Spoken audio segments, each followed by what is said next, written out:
How did it roll out? I saw the rollout video. So for the last 2 years, because of COVID, the race was held as like an on your own edition, which means like course was open for like a month, and you would just go and do it. So everything was an individual time job. For the past 2 years, you turn your time and you go. So obviously, then it's like you versus the course, which is cool, and you just have to pace yourself.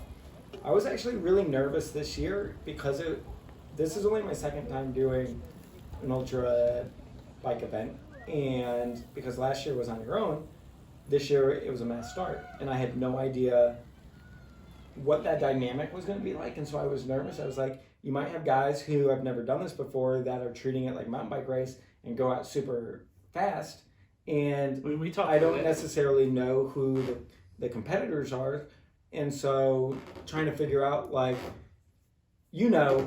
or personally for me, I was like, I can't go out too fast because I don't want to blow up, but I also need to make sure that I'm like with the appropriate people. The first mile was mellow, but honestly, the second we got to any kind of technical single track, it ended up being that Peter took the whole shot and he was leading, and I think we all kind of did that because he had won last year, and it's like, all right, he'll set the pace. Then we all kind of fell in line behind him, so I was actually in second, like right from the get-go. And there's like 60 people started? There were 75 or 77 starters. Nice chunk. And then a mountain biker on a single speed came around me, and then him and Peter took off, and I was like, okay, let me. I kind of had to change gears in terms of like my mental thinking. I was like, well, I don't like some of the trails crisscross and stuff, and so I wanted to actually just make sure I was on. I really wanted to stay on Peter's wheel. How early on was this? This was 1 mile in. Oh, wow. So I was like, it's going to help me be faster to just stay on his wheel, not because I'm working harder, but because I won't have to stare at my Garmin around every like intersection. So I worked harder than was my initial plan right from the get-go, just to stick their wheel. You think that was anything? Well, I had no idea how it was going to play out, and I was like, whoa, he's going out fast. And if this is just his pace, I'm like, whoa, impressive. We got all the way through the initial single track, which is about 12 miles, got to the road, and these two mountain bikers who were really busting it right from the get-go. Single speed guys? They get to the road, well, Peter and then the single speed guy, and they like immediately slow down on the road. And I'm like, well, we're already here, and we already have a gap. And then Ben Ben, who's my training partner. Ben Carpenter. I look back and he's, like 15 seconds back. So I'm like, oh, well, we'll just slow up enough. And he caught us. So then there's 4 of us. We just worked that hard. What was Joe at this point? Oh, he was next back. Like he was with Ben. Yeah. So then we form a group of 5. And immediately just, the pace at that point was slow, so I just went to the front and just rode like my pace, and I was like, well, I'm not gonna give this up. Let's just go. And so anyway, that's how it started. It was a faster start than I anticipated. Not what you saw in the video of us rolling out, but 1 mile later, the second it got any techie, they really hit the mountain biking like fast. That was early. So that was just like everything just spread out from there. Like honestly, so once that happened, and we formed a group of 5 at the beginning, the other mountain biker guy dropped off very suddenly, and then another guy from Utah named Jeff, he bridged up. So we went from 5 to 4, back to 5, and then I never saw anyone else in the entire race again. Like at that point, it was I was racing against 5 people, and that was it. So do you remember?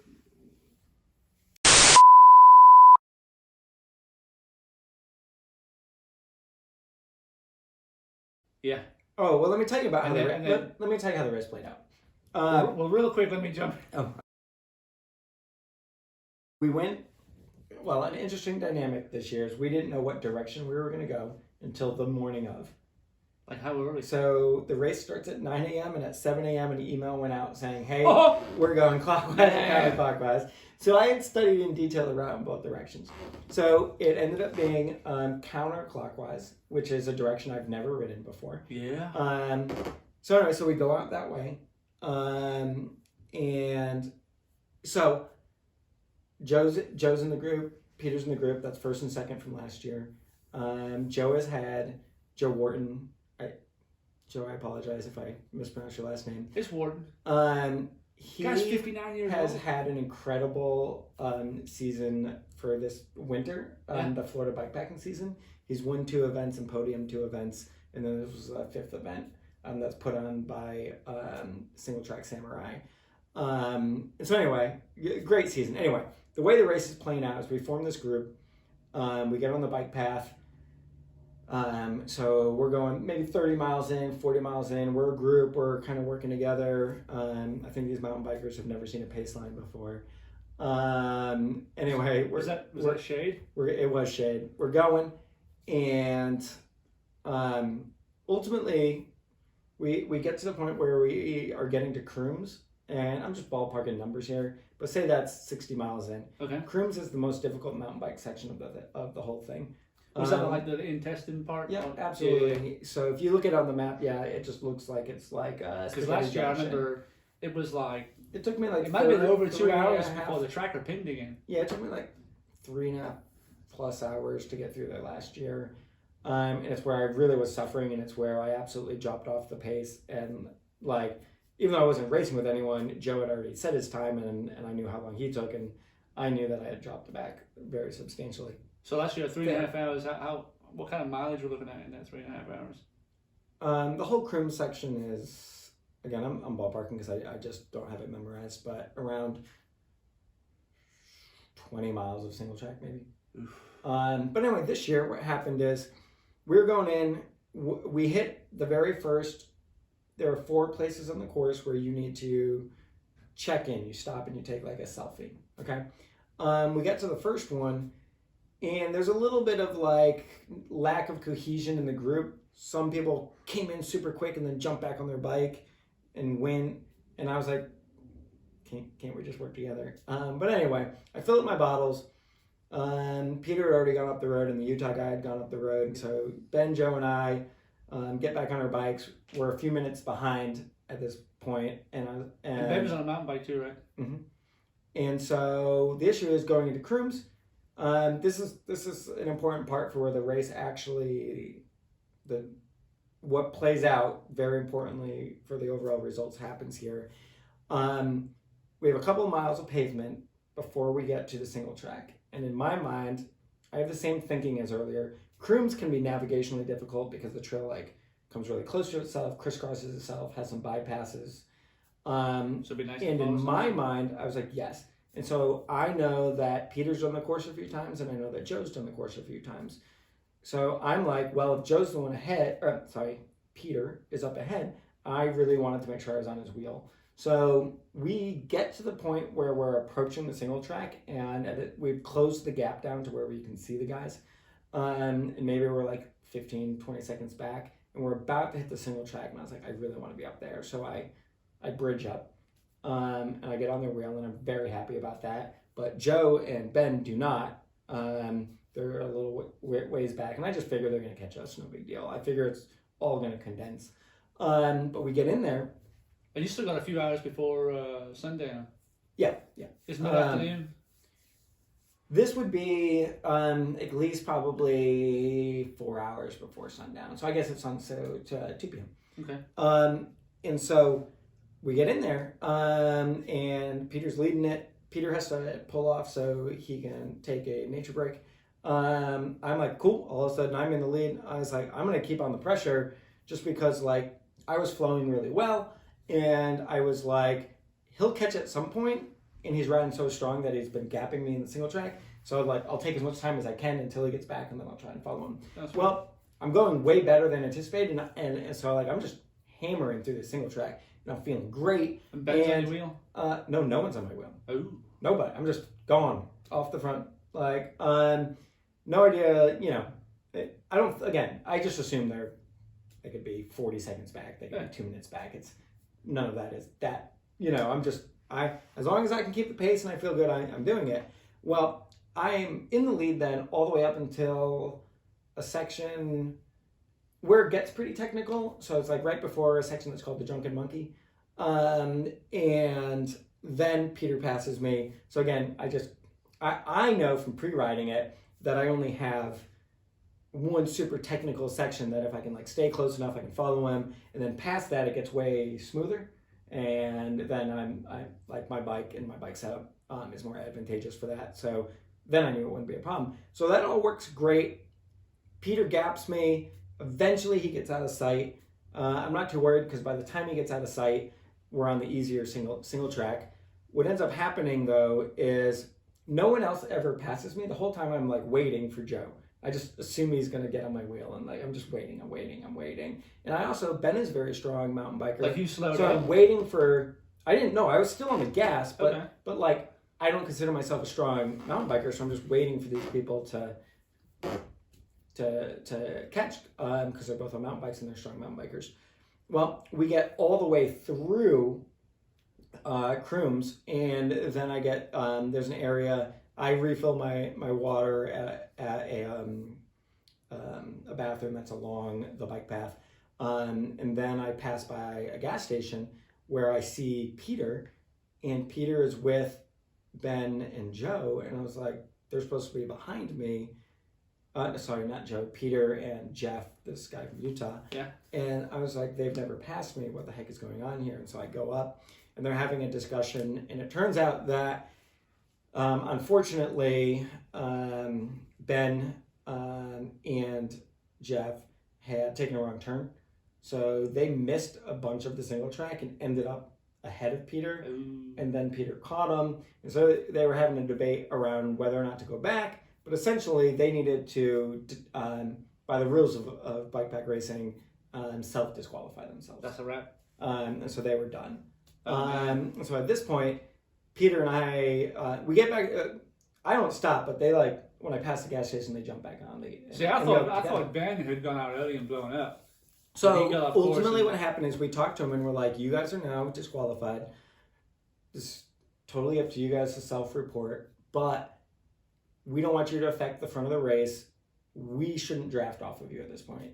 It's totally okay if you guys want to keep riding because you're here. You know, like And just do call it a your ride. own thing, enjoy, get the experience. But ultimately, you guys are not in the race at this point."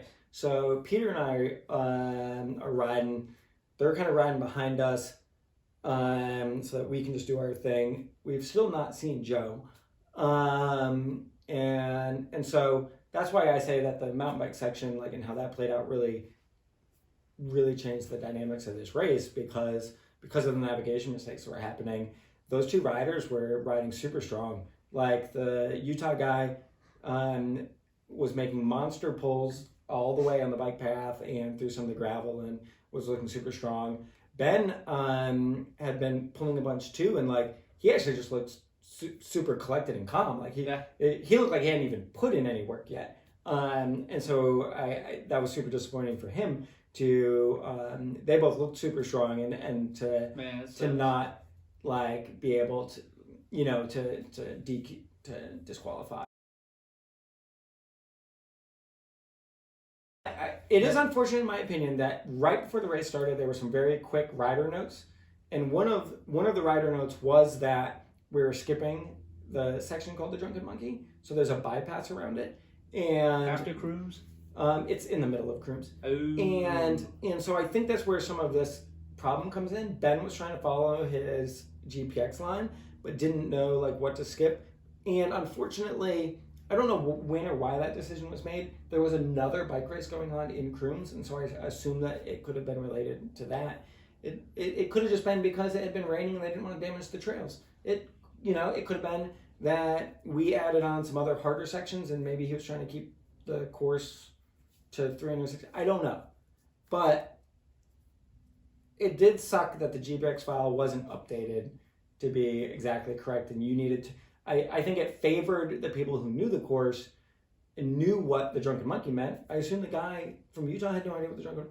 the course is signed. There is a sign in the middle of the woods though that does say Drunken Monkey bypass or not. And then there's actually a way to leave the entire single track and go at so, you know, you can it just sucks when you're the rest of the race, you're pretty dedicated to following the GPX. And so last minute course change that wasn't on the file was a little suck. I get through that mountain bike section of Crooms and we're entering into the Green Swamp. And so the initial part of that, Peter and I are riding together. We cross over, I think it's Highway 441, whatever paved road it is, and we're getting toward the south side of the Green Swamp. And Peter starts dropping off my wheel.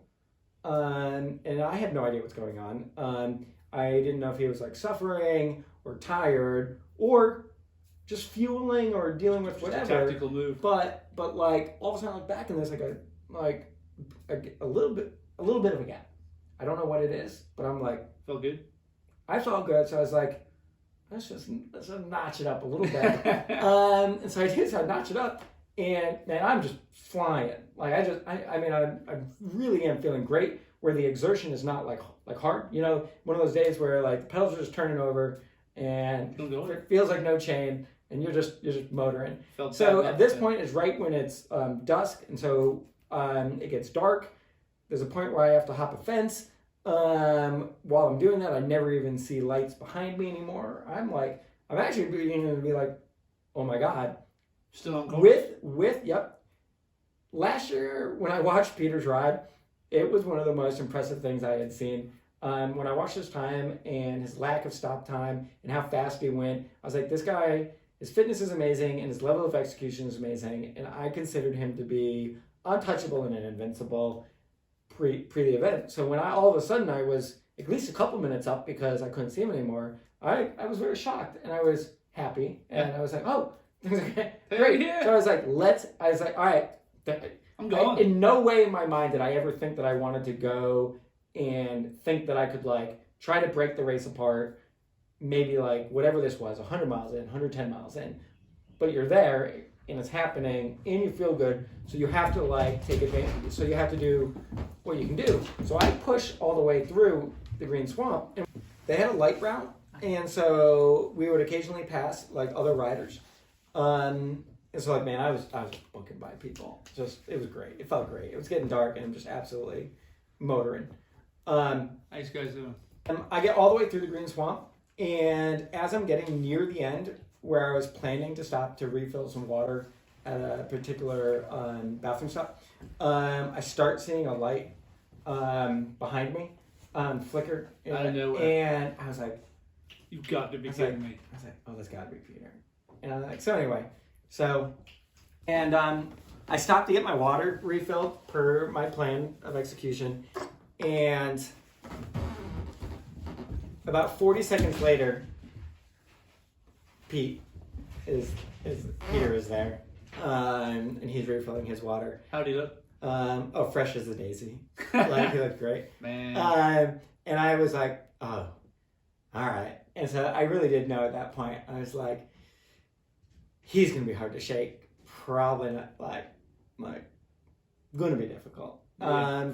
And then he's super friendly, and so I started talking to him, and the whole reason he dropped back is because his light wouldn't turn on.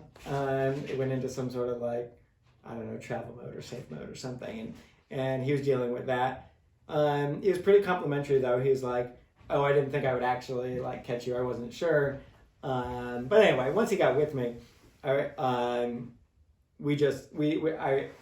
I knew at that point the dynamics were going to be difficult. I knew how fast I had gone through the Green Swamp. And my point being was, if someone was suffering and cracked, I'd have made a distance. Didn't happen. That was the part where I think I had the comparative advantage for my bike, and then he still managed to come back. So I was pretty much I'm just playing through my head what the scenario is for the next 200 miles. And I was okay, we have road, mountain biking here, and I was where could I try and make another move to get rid of him? And I was if we just stay together and work together, I would have to wait until the very last long stretches of gravel, because the last 30 miles are all single track. where I think he's at the comparative advantage.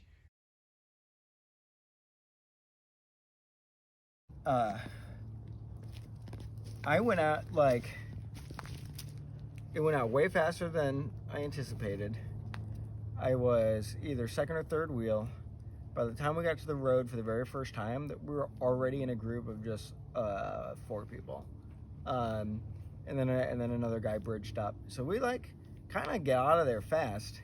But what I was happy about is that I floored it full gas through the green swamp and did everything I could do to try and break Peter. And when he came back, I was like, there is no job in him.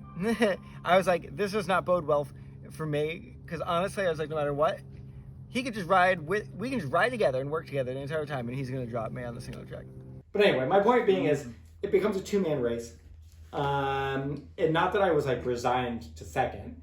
I was super happy to be where I was. I was super happy with the pace.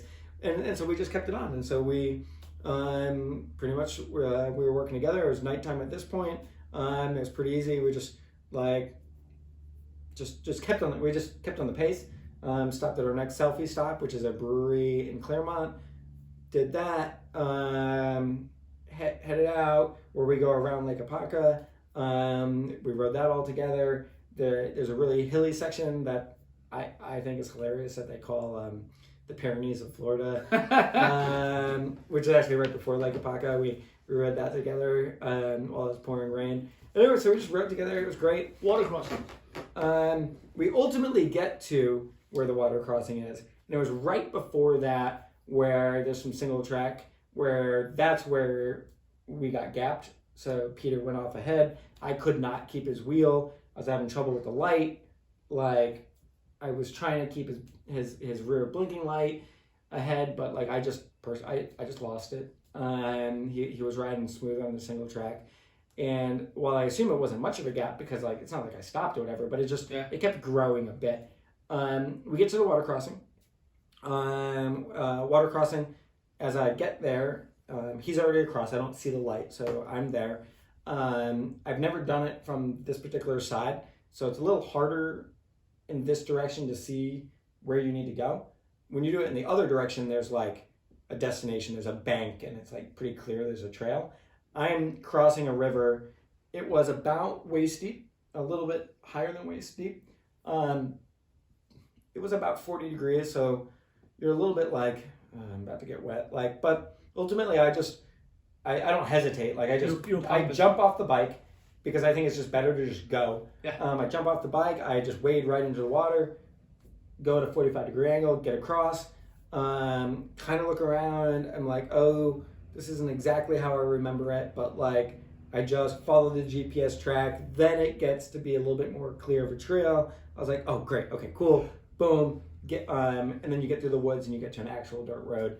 And all of that was super smooth and easy. The water was not, again, I didn't see any alligators. The water temperature probably was very similar to what the ambient temperature was. It felt very neutral, it wasn't cold or warm. So no big it was not bad at all. I was really cold on the other side as I'm pushing through the woods because I was walking. And this is the issue I had. Anytime I stopped, it would take me, if I stopped, it was cold enough because you're wet that you'd get cold, and it would take about 10 to 15 minutes then back on the bike to warm up. But the temperature was perfectly fine on the bike because you're at effort. And so that's what happened. And so then I got on the other side, and that, once you get through the water crossing, that's that section I was referring to earlier, where the trail is the least defined. And it was hard to get through, and it was in the middle of the night. And that's where I think the gap. I think a monster cross bike with the drop bars would be great. I think it's a suspension fork. I think there's enough brutal roots, rocks, whatever, that accumulate body fatigue. I was really... That stem was good though, right? The stem helped in what it is, in that my hands were great. Yeah. But I don't think it's the same level of where you could dive into some crazy. There's some sections where they're super rocky So where I'm having to ride it smooth through, as opposed to just rail through and let the fork do its thing, as opposed to I'm still like you're still adding to fatigue. Yeah, I'm adding to fatigue, and I'm having to stand and let the bike maneuver underneath me. So yeah, it'd be fascinating. I absolutely 100% would love to go and jam it on what I think would be the ideal bike setup. So percentage of food that you carried, how much of it did you eat? Well, that's a great question. I think that I ate about 70% of what I carried, which I thought was really, really good. I mean, that's good anyway, but I think for you, that's like 90% for normal people. Yeah. Oh, yeah. No, I did. Because last year, you made those sandwiches, and they're still sitting there. Because you got to keep two hands on the bars. You can get the sandwich out, but we talked about last year, wrapped them in, was it cellophane? Mm. Or last year I wrapped all my tinfoil food in tinfoil, and that was a mistake because I couldn't get it open. Because they became one. This year I used wax paper. Did you? That had its own problems. Did you actually make sandwiches? Yeah, I made 3 breakfast sandwiches, like the big bagels, to have some real food in my stomach.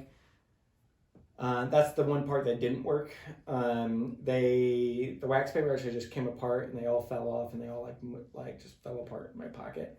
So like the bread broke apart, or the sandwich broke. The entire sandwich just so you couldn't even get it mushed, and then came apart. And so when I went to reach in my pocket, was it New Jersey? Yeah. Oof. It didn't work. So I actually didn't even eat a single one of them. I did the whole thing off of goos and blocks, and okay. So percentage of food that you made to take 0 for real food. But but what I'm saying is, like, I was insanely good about eating and the goos with the sugars. Like, so the whole ride was on sugars. Yeah. Man. Which was really good until about 4 a.m. So 20 hours in is when I was really tired of eating what I had, and I was really just sick of eating.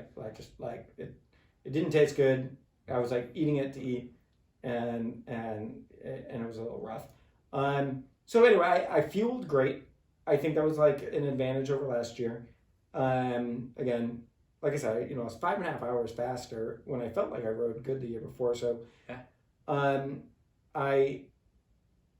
where I made my mistake is that once Peter gapped me, and then I was trying to catch him, it was single track, so I was way focused on that. Then I had the difficult to navigate stuff, and my bike was getting stuck, and I was off course. So I went for like at least 3 hours where I didn't eat anything. In that point where, no, pretty much, I mean, if maybe a sip of water, or well, I never had just straight water, but whatever was in my water bottles, which is sort.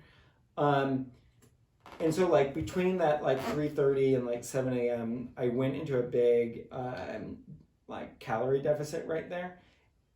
And it was as the sun was coming up where I was like, oh wow, all of a sudden like I felt empty. I felt empty, and I knew that it had happened, and I knew it was all because I was like having trouble with the navigation. I'm looking and I'm forcing, and I'm like a little bit panicked. Trying to keep pace. And I'm panicked because of like as I'm not moving when I'm trying to like get unstuck from some of the vegetation I'm stuck with.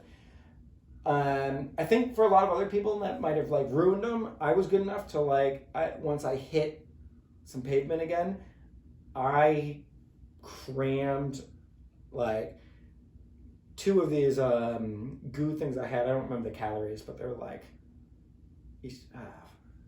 they're a lot of carbs each. And then I did one that has like 10 grams of caffeine, and like anyway, I did 3 of them, and then I crammed in a bunch of blocks. I mean, I probably put in like 600 calories, like just sugar though. Yeah, and then washed it down with a bottle, and I fell ill. Like, I mean, no way. But I was like, I just need to get it in there. Yeah. And then I was like, okay, and then just let it like digest, which obviously, like, I think that was one kind of mistake. But I think I never lost power. Like my ability to put out and pedal was not affected, so it was good. That was one place where I just fell off what was my rhythm, what was my plan, and how I was supposed to eat. But then I came back, and because I felt like once the sun came up, I was super, super good all the way then from, there's a town called Paisley, so I was about like 75% over the way through the route. Then there's some mountain biking, I felt great. You go through this section called the Ghost Trail. The Ghost Trail is this trail that like never gets used. Thank God somebody had ridden like an ATV through there so you could actually see it, because they like it like, not that it made it rideable, but it like defined it, I guess, somewhat. But anyway, I was like good through all that, and then you hit these like long stretches of gravel that my pace was back up to over 15 miles an hour, and I was like, so when I did refuel with the calories, like it did come back, and I never got a sensation of bonking, you know. Okay. And I was strong all the way up until the most northern part of the course. You finally, way above a pumpkin. above it, you get all the way to where the single track So you're like starts again. You're northeast of the campground now. You're 30 miles from home, okay? And this is really what wrecked me on the course, because I was on pace to finish under 30 hours. A stick or something jammed up in my derailleur, literally at the very beginning of the single track, and my derailleur went into crash mode or emergency mode, or I don't know what they call it. And the GRX Di2 group set is brand new for me. I've only been riding it, and I've never used it before, and I had no idea how to get it. My derailleur went into crash mode or emergency mode, or I don't know what they call it. And the GRX Di2 group set is brand new for me. I've only been riding it, and I've never used it before, and I had no idea how to get it out of it. So it drops you into the lowest gear. So I was in 34 by 11. And I've since Googled it. And so like I was very panicked. My phone was dead and waterlogged and wouldn't charge, so I couldn't Google like. This was still raining? Like, no, well, actually, yeah, it was misting, but like it wasn't raining, but it was still wet. So the problem was I was like all of a sudden panicked. I was like, this is a big gear. So I get off the bike and I'm trying to fix it, and I'm like, I unplug the derailleur, I plug it back in, that doesn't do it. I'm hitting every button combination because I just don't know. I'm looking for buttons. You go up, down, left, right, up, down, left, like right. I'm trying, left, right, up, down, BA. None of it worked. And so then I just ride it. So I get on this huge gear and I'm pushing it as much as I can. 3411. But when I would have to like, what I really know is there's this one part where I had to just hop up on a bridge, and I had to like do a monster gear, and I just I instantly am like, oh, what it like, and I've actually just really never had an injury before, and like I just tweaked my back seriously, and I was like, ooh, that hurts, but I keep going, and ultimately then I get to this park where I was planning to try and bum a cell phone off a stranger, and I figure out how to reset the like I'm just playing with buttons, and I get the and I get it to reset, and I get my derailleur working. So the reset again. It's the world's easiest thing. You hold the button where you recharge it for like 5 seconds or 7 seconds or something, and then it re-engages the motor and it just works. Ah, damn. So, but anyway, so now I'm good to go. But now all of a sudden I start pedaling, and I'm like, my back is. Like I went from feeling like you can spin. I went from feeling where I had like ultimate power, literally going all the way up to this point, and then I'm just like, oh my god, I start pedaling, and if I pedal with my right foot, it's like I mean serious amount of pain. So then I started doing the single track, and I get to this one part where there's like a little dip up, a 1 foot rise with a root that I had to like pop over, and I try and just like put my foot down to just do what would be normal to get over it. That's not even hard. And I don't put the power in that I'm used to, and I don't make it up. And then I fall, and the bike falls on top of me. Come off. And it rips the bottom of my shoe off. I saw that picture, yeah. So now I'm like, oh my God. You went from like Spider-Man to Peter Oh, I Parker. went from like flying to literally like I now have 25 miles to go, all single track. My body's wrecked and my shoe is half falling apart, and I'm like, and again, I have no idea where people are on the course. So I'm just like go, and I limp in. So like, in the end, look, I'm super happy with second. Have you I'm seen super anybody back there happy. yet? Nope. I'm super happy that I ended up 5.5 hours faster. Yeah. But there's a part of me that saw that I was on pace to be under 30, and I limped home. And I'm disappointed that on both years, the first year and the second year, that I limped through the final single track. And that's now a little bit of a mental block that I'm like, oh. So but anyway, if you didn't have that mechanical, which probably led to pulling you back, because you said you could have. I think I would have been 1 hour faster. I think I would have been right at 30. At one point, he had on a jacket, and then all of a sudden, at one point, when it started raining really hard, he stopped and put on a second jacket. And I like, where did it come from? I wish I had it recorded because that's what I wondered. Where did it come from? I'm like, where's the second jacket come from? I didn't see anything. I'm like, was that outside help? I'm like, where? Like that was like dropped from a pigeon. Like I have no idea where he kept that. He was super. I rode with him the whole time, and I still don't know where he kept it. He looked like he was going to Paris Mountain for 9 miles. Like, yeah, he was on a recovery ride. I'm guessing. Did he have like a super minimalistic like backpack that he just pull over and grab stuff? I didn't see bags or anything.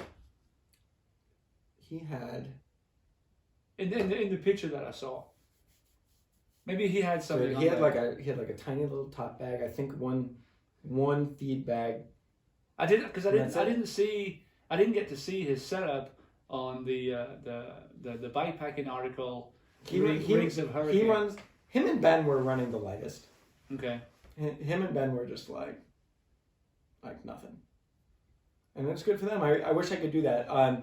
I was worried about. Honestly, you probably could with what you eat. I was worried about the temperature and the rain, and I carried an entire extra change of. I could have swapped out my entire outfit and been dry again. And there was a mental piece where it was nice knowing that I had that. If I started like getting shivering, in the end I didn't open my rear pack a single time. Yeah. But in the end, I don't think that weight affects this course that much. I mean, in the very end, when I started hobbling around on the single track and I dropped my bike a couple times and I was just kind of like down at that point, it mattered. But like it didn't. In general, when you're still riding and you're still riding fast, the weight is not a big determining factor on this on this event. Okay, so.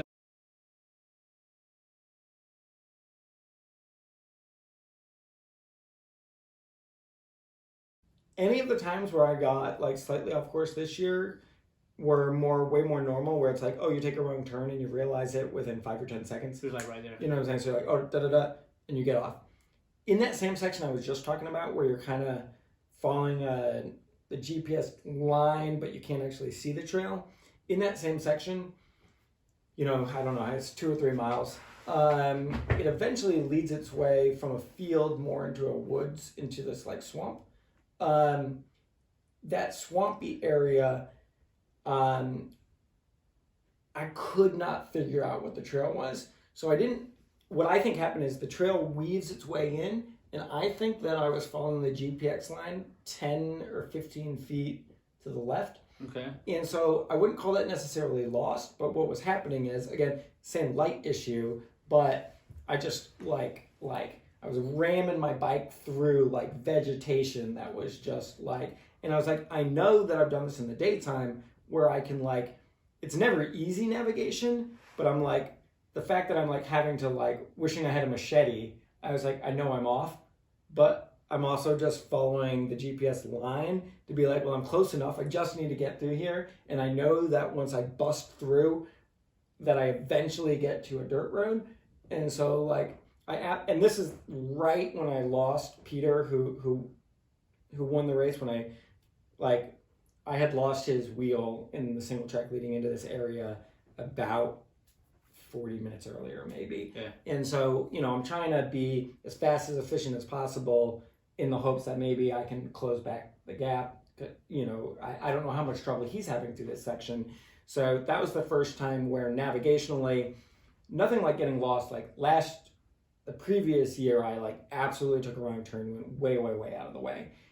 This was just like, man, this section is so overgrown. If you don't follow it absolutely perfectly, where you're like, happen to be following a tiny bit of like this underpath that's been cleared, that was the most difficult part. And it was 3:30 to 4:30 in the morning. So it's, that one first time where it's the first time I had lost, like I was behind the leader. I was tired. It was dark. It was raining. And I knew that I was like pushing through vegetation that I shouldn't be if I was actually really, truly on the right path.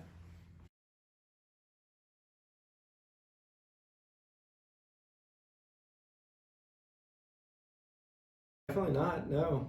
Did not caught up? Definitely not caught up. I mean, I didn't know you went back out there for Max and stuff and then until the morning. Yeah, I didn't get to sleep until 2:40 a.m. like after I finished. What time did you finish? I finished at 3-ish? 4 p.m. So it was 4:01.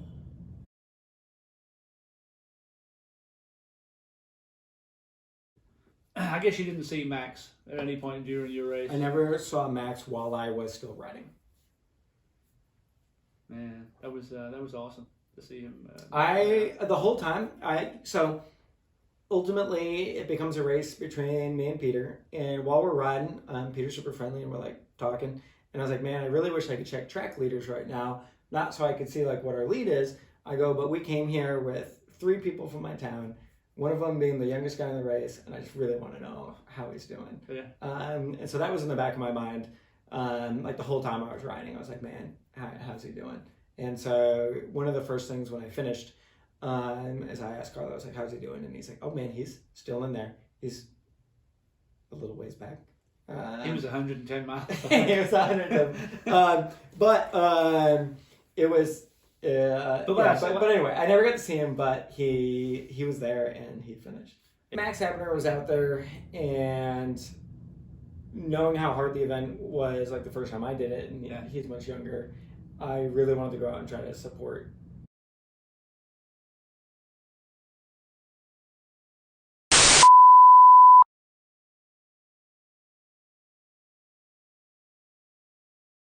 On my setup, I used 2 Revelate feed bags, and I did my test ride initially. I did 2 different test rides. When I had them, they're designed to go behind your handlebars. Okay, so one side mounts to the handlebar, and then one side mounts to the stem, and that kind of is what stabilizes them in this position. So when you turn, they're going to touch? They do touch a little bit, but when I stand out of the saddle, my knees would hit them like a lot. Okay. And so I flipped them to be on the front side. Okay. I then, in order to stabilize them, because you don't have the stem there. And these are both individual? They're both individual. Okay. I used like a strap in order to, I went over part of the Garmin mount and over to the other. And that worked really well, and I had great hand positioning. And so I was like, oh, this is great. What ended up happening is I was actually super worried about how much weight I had put in them, and it just being on the Garmin mount. I was actually worried about with all the bouncing that I might break my Garmin mount.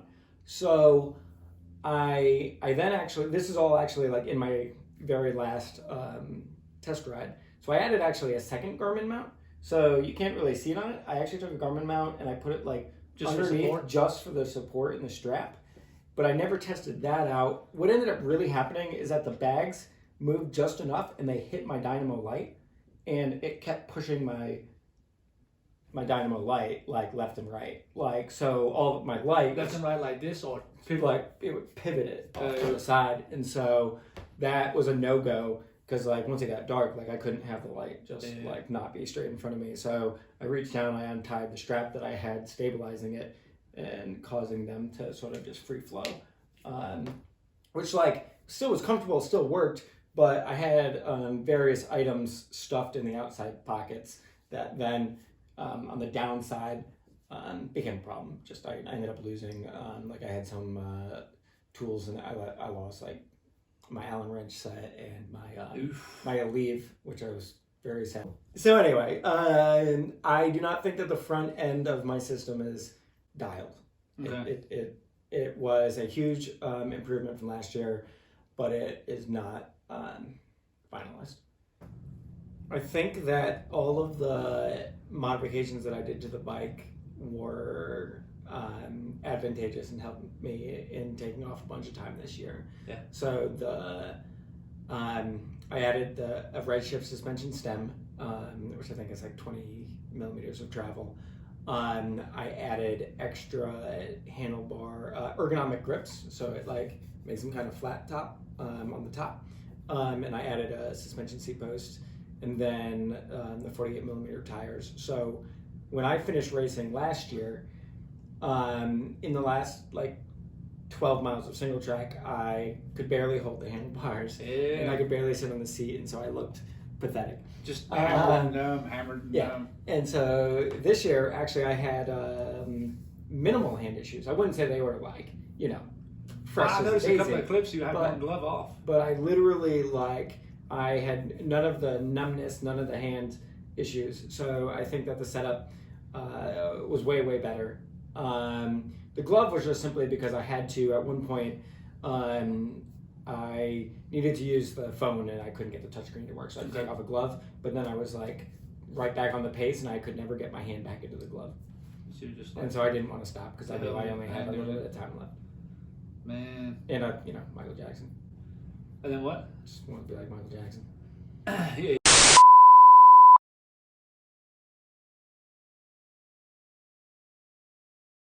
So this year I ran a Apidura top tube bag that goes the entire length of my top tube. And the worry that I had ahead of time that I talked to you about is that I have a narrow Q factor and my knees come in and they hit the bags. And so I was worried about like chafing the inside of my knee. What I ultimately ended up doing is when I realized it was going to be as cold as it was, like a high of 50, I just went with knee warmers. Running a up front crank was a 48 by 34 2 by, and then in the back I ran an 1140, which is not technically supported by Shimano, but absolutely fits with the GRX. And so the tires, a lot of people have asked me about the tires. So last year I rode the 38 millimeters and I used the Renee Hurst like knobbies, and I thought they were really good in the sand. Yeah. But obviously 38 millimeters is just not a lot. Like, this is a mountain bike course. Lots of rim strikes for like rocks, roots, whatever, because I was running them pretty low. I think I was running last year like 28 PSI-ish. So with the 48 millimeters, a lot of extra volume, and I ran 24 in the back and 23 up front. Okay. And perfect. Like, I mean, it was great. It's like a trade-off on the course. You have 100 miles of pavement, you have 100 miles of single track, you have about 160 miles of just dirt roads, which in Florida is sand or dirt, Just shit. and then a lot of just nothingness, like, wandering through a field or a river or whatever. These tires are amazing. I think they're the best for multi-surface terrain. On the road I was flying, on the gravel I was flying, particularly the sand. When I rode narrow tires, you come through a sand segment and some people would kind of like wash out. And these tires, like, the knobs just grab, but they're really great in a straight line. The one kind of downside is on those mountain bike sections, I think the people who had mountain bike tires had the advantage there because like they carve better through the turns. And so like, there is that trade-off there. The fact that the race ends with 21 miles of single track, like if you're with a mountain biker with a pure mountain bike setup, they're going to be able to carve that a little better. I know that the person that I was following for the lead, Peter, was just absolutely flying when we got to the single in track. that section. But anyway, I love the tires. I think they're great overall for the course. I think that they absolutely helped give me the extra cushion so that my body felt way better.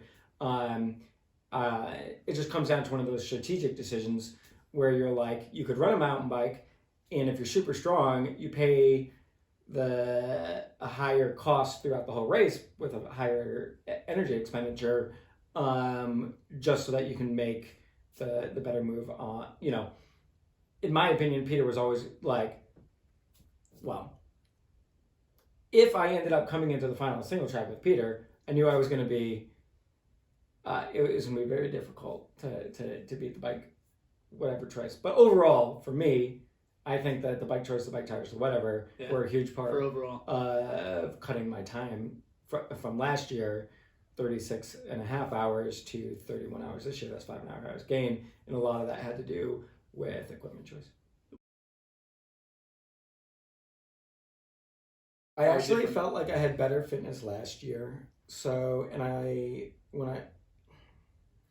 training was a little similar, but I had a huge amount of time off the bike this past summer. Yeah. And so, I did Huracan last year and then almost barely touched the bike throughout most of the rest of the year until I got to September, where I was like, okay, let's re-engage. So this year I trained September up until February, and everything went really well.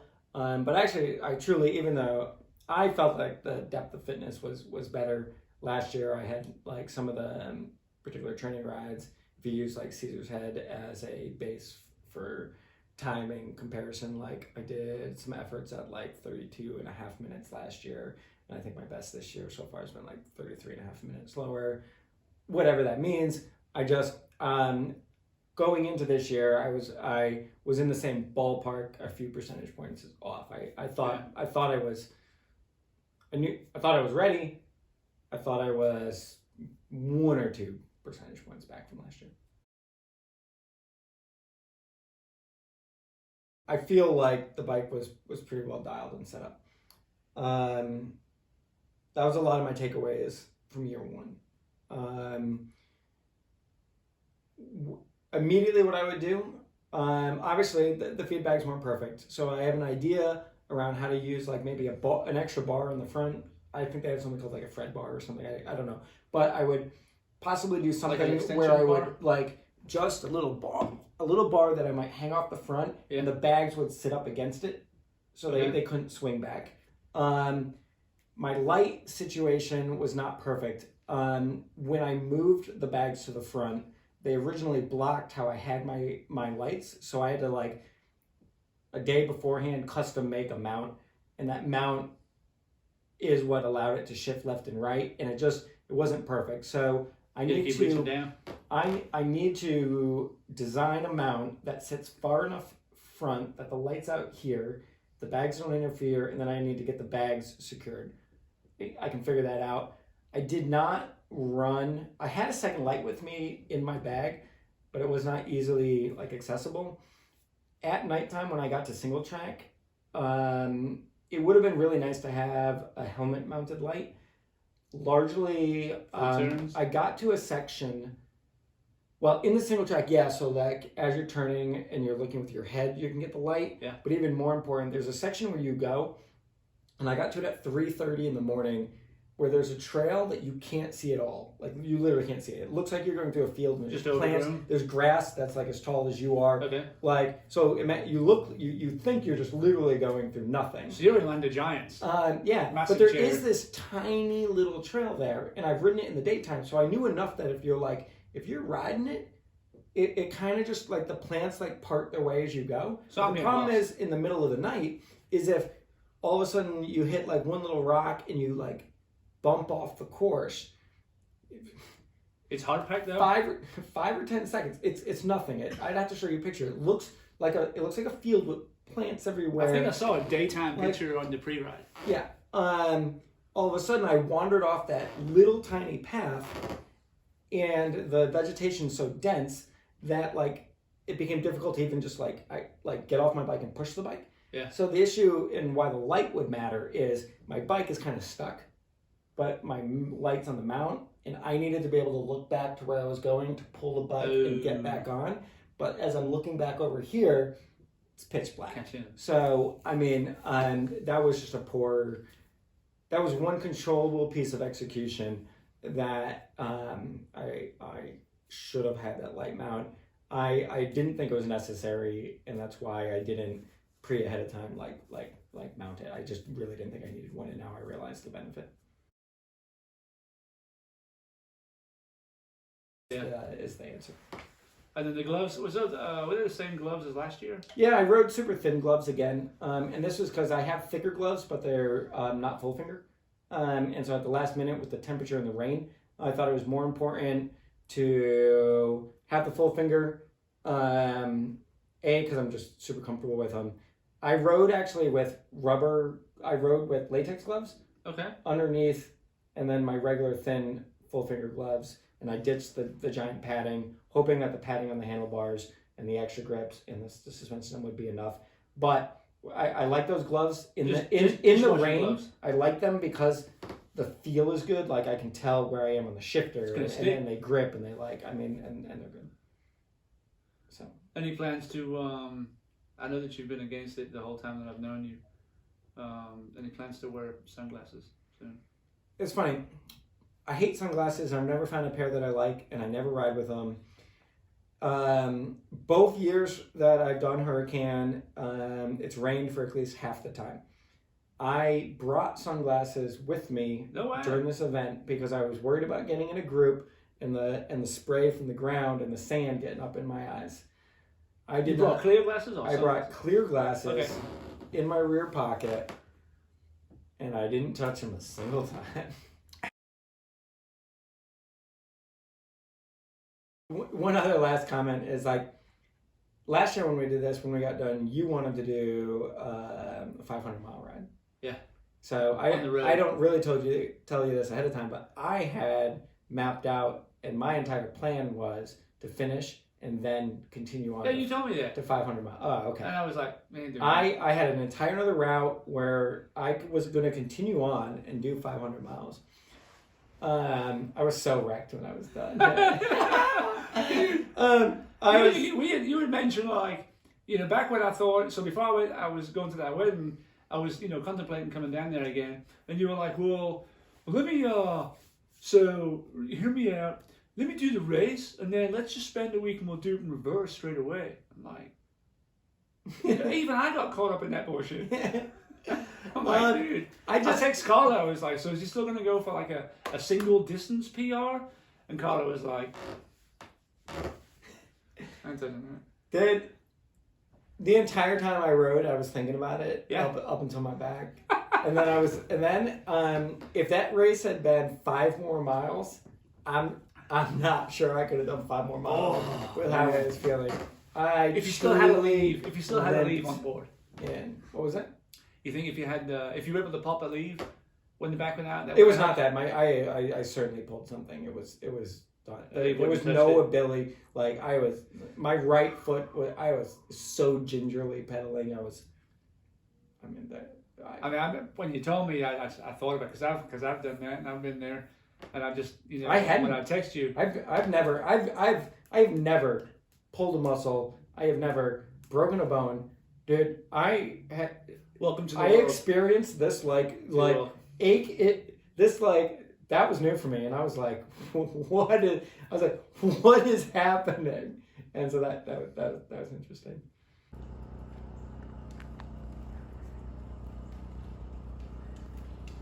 There he is. Good work, Mike.